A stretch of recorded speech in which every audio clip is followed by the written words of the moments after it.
Hi there, Mr. Baker here. Hope you're all doing well. In this tutorial, I'm going to show you how to fill your giant cupcake and also how to crumb coat it. So I prepare everything in advance. So here we have, I'll just move this back a little. Here we have some of my already prepared buttercream.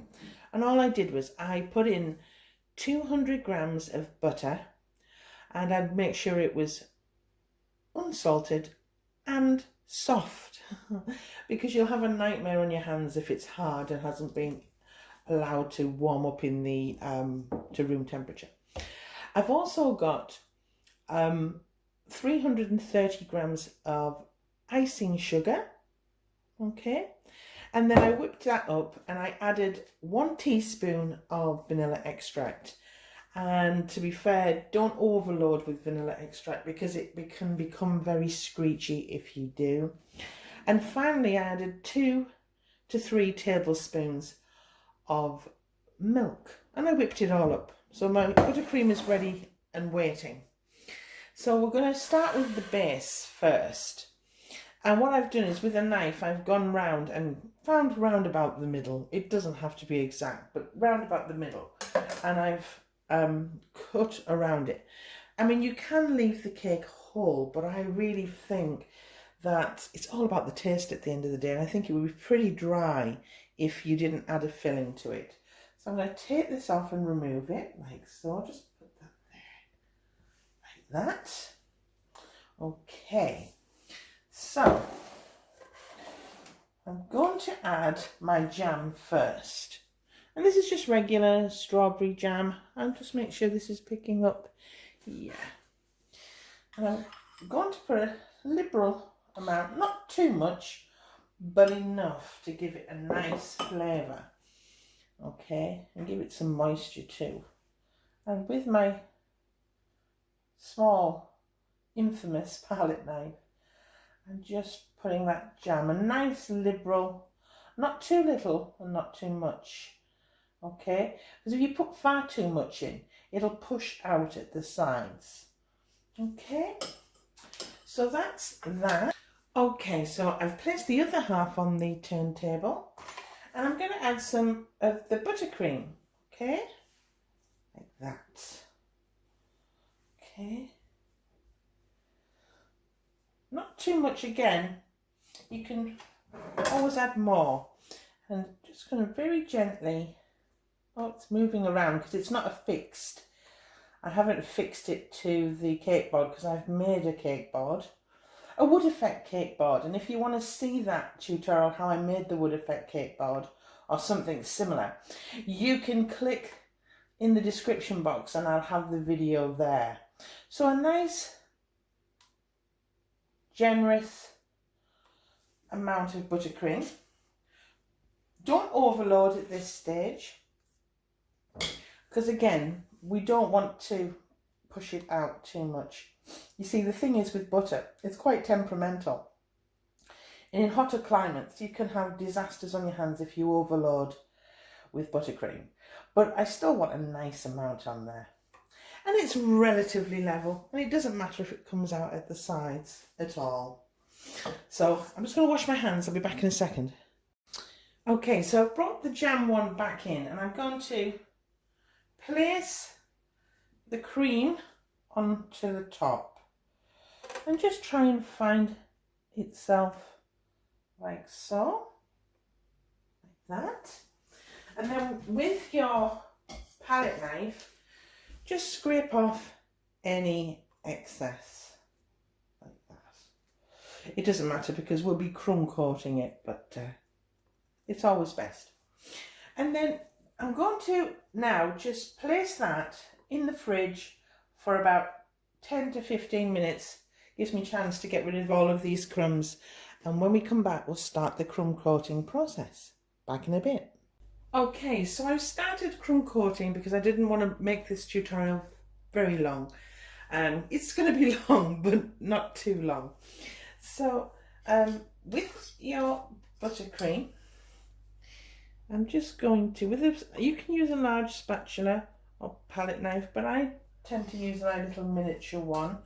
Now you can, if you wanted to, now my tutorials are for my beginners, So you can, if you want, put coat after coat after coat of buttercream on.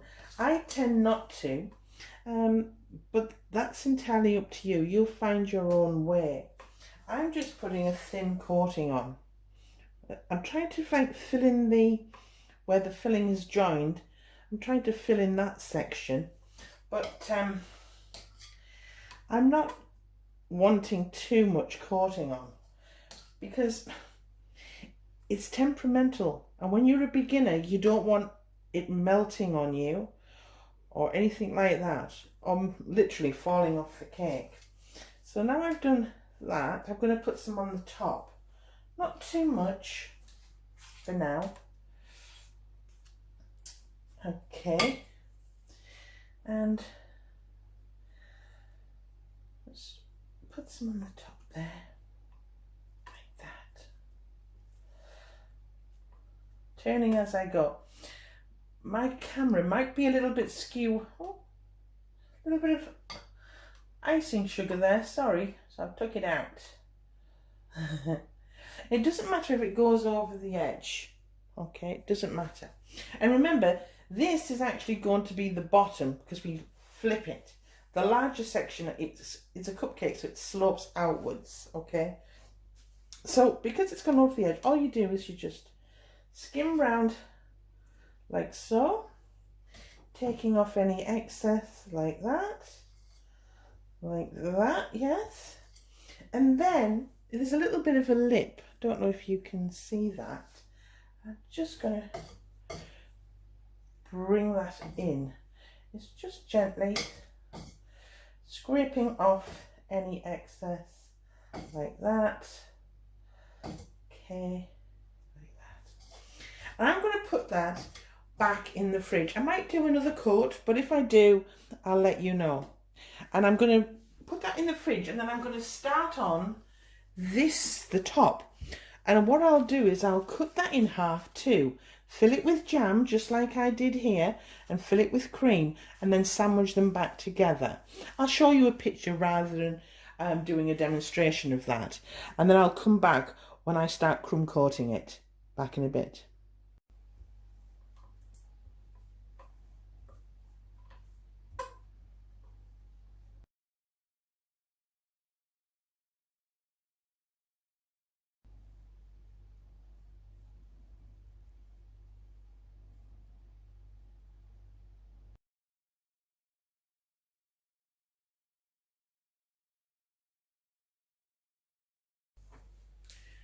Okay, so this is the top of the cupcake, and I've repeated the same process.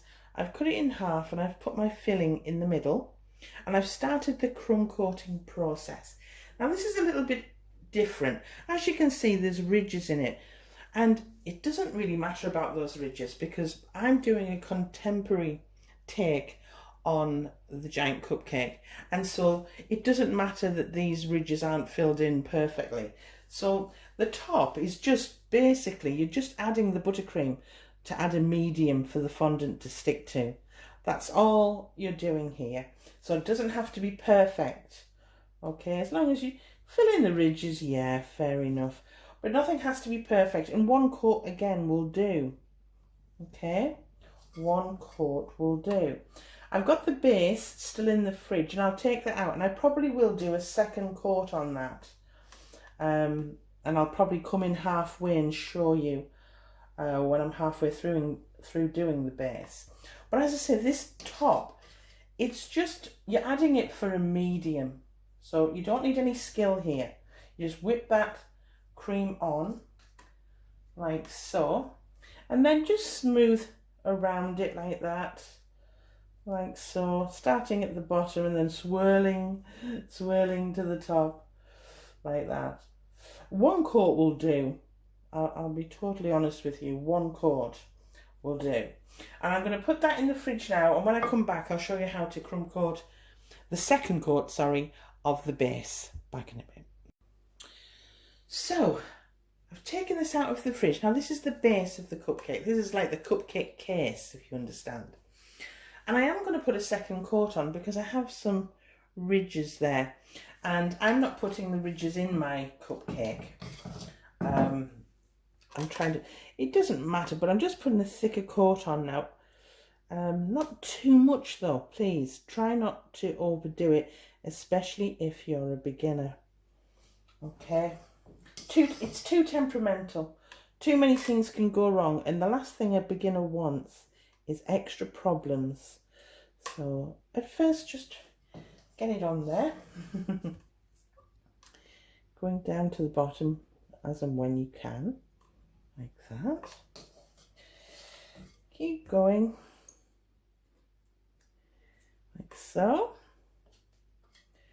A little bit more, like that. This is a great way to begin doing something like a shaped cake, is the giant cupcake, because it's interesting rather than just your regular round cake or your square cake. Doing like a cupcake theme like this, using a shaped cake mold as we have. I just think it's fun. So I'll put that on, and then we're going to kind of scrape it off in a weird kind of way, and like that. Just gently scrape off. I'm not using a smoother or anything fancy. I'm just using my palette knife like that. And to be fair, I don't want any more on the base, well, it's on the top, but it will be the base. I don't want any more on there because we don't want to make that too thick. Okay, again, more problems to worry about if it gets too thick. It just needs to be relatively straight, and like that. So you're just going round with your knife, turning as you go, and that's why turntables. Any gaps, for example, there's a little bit of a gap there, just put some buttercream on like that, and then go behind, and then with your, just smooth it around like that. Any gaps, can you see at the bottom there? Put some buttercream on and get that off like that. And you just continue. And then I'm going to put that back for its final time in the fridge for about 30 to 35 minutes, because that's how long it's going to take me to get all of these pots washed and all the crumbs away and things like that. It is a messy job. Okay, and when we come back, or when I come back to you, we're going to start getting this cake together.